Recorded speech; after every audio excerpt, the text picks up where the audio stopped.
আমরা straightening cream কোনটা কোন হেয়ারে করব তার প্রসেস বোঝাচ্ছি। এটা হচ্ছে ইন্টেন্স জিরো। ইন্টেন্স জিরো আমরা কোন হেয়ারে করব না হেনা কোটের চুল, কার্লি হেয়ার এবং কেমিক্যাল হেয়ার। আমরা ইন্টেন্স জিরো করব, জিরো ক্রিম লাগাবো ফার্স্ট ক্রিম। আর যদি নর্মাল হেয়ার থাকে তখন আমরা নাম্বার 1 মাইল্ড ব্যবহার করব। বোঝা গেছে? MILD মাইল্ড ব্যবহার করব। আচ্ছা, স্ট্রিক্স কোম্পানির এটা হচ্ছে স্ট্রেটনিং ক্রিম, এটা হচ্ছে নিউট্রিলাইজার। আমাদের এরকম প্যাকেট পাওয়া যায়। যদি আমরা স্যালুনের জন্য আমরা এরকম বড় ডাব্বাও ব্যবহার করতে পারি, কারণ নিউট্রিলাইজার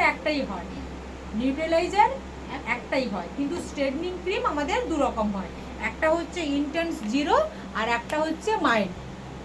বোঝা গেছে?